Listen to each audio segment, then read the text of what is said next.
ದೇಶ ಭಕ್ತರಿಗೂ ಅಕ್ಕ ಅಣ್ಣಂದರಿಗೂ ಎಲ್ಲ ನನ್ನ ಹಿರಿಯ ಕಿರಿಯರಿಗೆ ನನ್ನ ಹಣೆ ಹಚ್ಚಿ ನಮಸ್ಕರಿಸುತ್ತೇನೆ. ನನ್ನ ನೆಚ್ಚಿನ ಬಂಧುಗಳೇ, ನಾವೆಲ್ಲ ಹಿಂದೂಗಳು. ಇಲ್ಲಿ ಯಾರಿಗೂ ಭಯಪಡುವ ಅವಶ್ಯಕತೆ ಇಲ್ಲ. ಯಾವುದೋ ಒಬ್ಬ ರಾಜಕಾರಣಿ ಯಾವುದೋ ಮೂಲೆಯಲ್ಲಿ ಕೂತ್ಕೊಂಡು ಬೆಕ್ಕಿನ ತರ ಮಿಯಾವ್ ಅಂದ್ರೆ ಎದುರ್ಕೊಳ್ತೀವಾ? ಎದುರಲ್ಲ. ಯಾವುದೋ ಒಬ್ಬ ರಾಜಕಾರಣಿ ಹೇಳ್ತಾನಂತೆ ಹಿಂದೂಗಳ ಆರಾಧ್ಯ ದೈವ ಶ್ರೀರಾಮನೇ ಇಲ್ಲ, ರಾಮನೇ ಇಲ್ಲಿ ಇಲ್ಲ, ಹಿಂದೂಗಳೇ ಭ್ರಮೆ ಅಂತ ಹೇಳ್ತಾನಂತೆ. ಅಲ್ಲ ಕಣಯ್ಯ, ಮೊದಲು ನಿಂಗೆ ನಿಮ್ಮ ಅಪ್ಪನ ಹೆಸರು ಗೊತ್ತೇ? ನಿಮ್ಮ ಅಪ್ಪನಿಗೆ ಜನ್ಮ ಕೊಟ್ಟ ಅವರಪ್ಪನ ಹೆಸರು ಗೊತ್ತೇ? ನಿಮ್ಮ ತಾತನ ಹೆಸರು ಗೊತ್ತಾ? ನಿಮ್ಮ ಮುತ್ತಾತನ ಹೆಸರು ಗೊತ್ತಾ? ಗೊತ್ತಿರಲ್ಲ ಬಿಡು. ರಾಮನೇ ಇಲ್ಲ ಅಂತ ಹೇಳ್ತೀಯಲ್ಲ, ಒಂದು ವೇದಿಕೆ ನೀನೇ ರೆಡಿ ಮಾಡು. ರಾಮನೇ ಇಲ್ಲ ಅಂತೀಯಲ್ಲ, ನೀನೇ ರೆಡಿ ಮಾಡಿರುವ ವೇದಿಕೆಯಲ್ಲಿ ನಾನು ನಿಂಗೆ ಉತ್ತರ ಕೊಡುತ್ತೇನೆ. ಶ್ರೀರಾಮನ ವಂಶ ವೃಕ್ಷನೇ ಹೇಳ್ತೀನಿ ಕೇಳು. ಶ್ರೀಹರಿಯ ಮಗ ಬ್ರಹ್ಮ, ಬ್ರಹ್ಮನ ಮಗ ಮರೀಚಿ, ಮರೀಚಿಯ ಮಗ ಕಶ್ಯಪ, ಕಶ್ಯಪನ ಮಗ ಸೂರ್ಯ, ಸೂರ್ಯನ ಮಗ ಮನು, ಮನುನ ಮಗ ಇಶ್ವಕ್, ಇಶ್ವಕ್ನ ಮಗ ಪುಷ್ಟಿ, ಪುಷ್ಟಿಯ ಮಗ ವಿಪುಷ್ಟಿ, ವಿಪುಷ್ಟಿಯ ಮಗ ಬಾಣ, ಬಾಣನ ಮಗ ಅನಾರಣ್ಯ, ಅನಾರಣ್ಯನ ಮಗ ಭೃಹು, ಭೃಹುನ ಮಗ ತ್ರಿಶಂಕು, ತ್ರಿಶಂಕುನ ಮಗ ದುಂಡುಮಾರ, ದುಂಡುಮಾರನ ಮಗ ಮದಾಂತ, ಮದಾಂತನ ಮಗ ಸುಸಂಧಿ, ಸುಸಂಧಿಯ ಮಗ ಧ್ರುವಸಂಧಿ, ಧ್ರುವಸಂಧಿಯ ಮಗ ಭರತ, ಭರತನ ಮಗ ಅಸಿತ,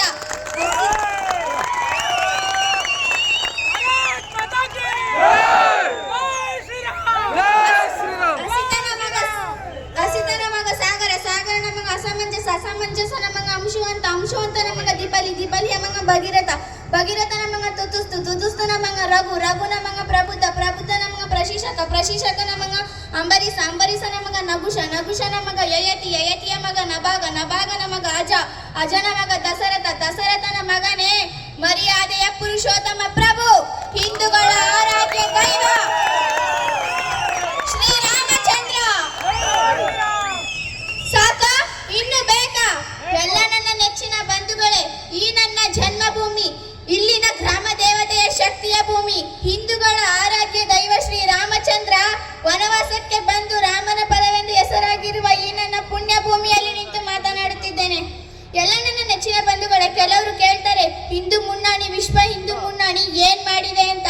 ಮಾಡಿರೋ ಸಾಧನೆ ಒಂದಲ್ಲ ಎರಡಲ್ಲ, ತಮ್ಮ ಪ್ರಾಣವನ್ನೇ ಹೊತ್ತೆ ಇಟ್ಟು ಹಿಂದೂ ಧರ್ಮದ ಜಾಗೃತ ಕೆಲಸ ಮಾಡಿದ್ದಾರೆ, ಮಾಡ್ತಾನೆ ಇದ್ದಾರೆ. ಬಹುಶಃ ಹೊಸೂರ್ನ ಬಗ್ಗೆ ಮಾತನಾಡುವ ಅವಶ್ಯಕತೆ ಇಲ್ಲ ಅನ್ಸುತ್ತೆ.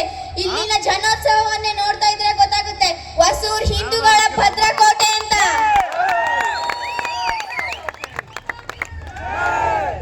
ಹಿಂದೂ ಮುನ್ನಣಿಯ ಬಗ್ಗೆ ಅನೇಕರು ಕೇಳುವ ಪ್ರಶ್ನೆ.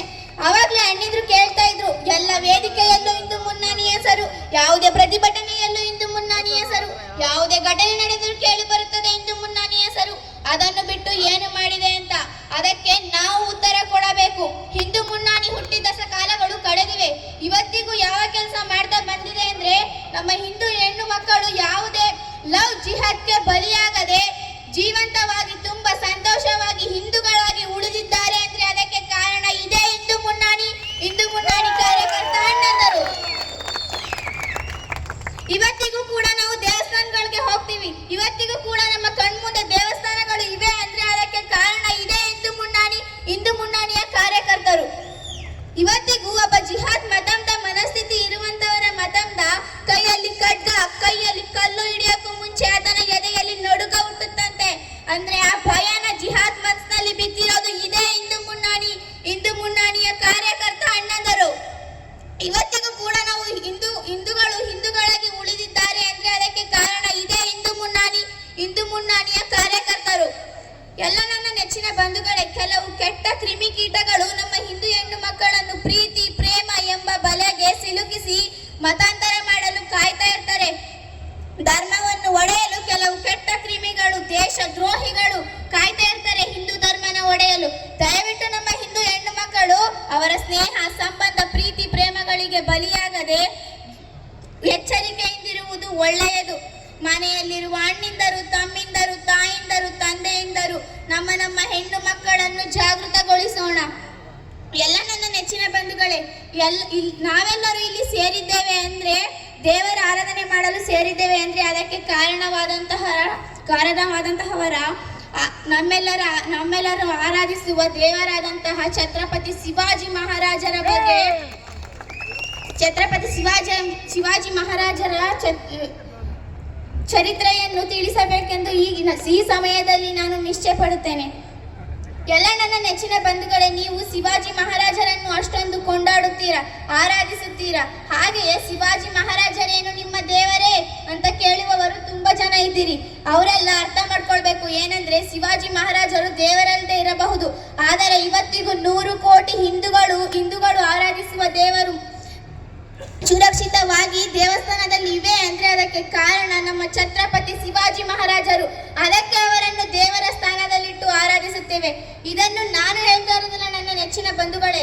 ಇವತ್ತು ಛತ್ರಪತಿ ಶಿವಾಜಿ ಮಹಾರಾಜರು ಇರಲಿಲ್ಲ ಅಂದಿದ್ರೆ ನಮ್ಮ ಪರಿಸ್ಥಿತಿ ಏನಾಗ್ತಾ ಇತ್ತು ಅಂತ ಭೂಷಣ ಎಂಬ ಕವಿ ಬರೆದು ಹೇಳಿದ್ದಾರೆ. ಕಾಶಿಕ ಕಳಜಾತಿ ಮಥುರ ಮಸ್ತಿ ಥೋತಿ ಯಾದಿ ಶಿವಾಜನ ಹೋತ ತಸುನ ಥೋತಿ ಸಬಾಕಿ ಅಂತ ಹೇಳಿದ್ದಾರೆ. ಅಂದ್ರೆ ಇದರ ಅರ್ಥ, ಶಿವಾಜಿ ಹುಟ್ಟಿರ್ಲಿಲ್ಲ ಅಂದಿದ್ರೆ ಕಾಶಿ ಕಳಸವನ್ನ ಕಳ್ಕೊತಿತ್ತು, ಮಥುರ ಮಸೀದಿ ಆಗ್ತಾ ಇತ್ತು ಅಂತ.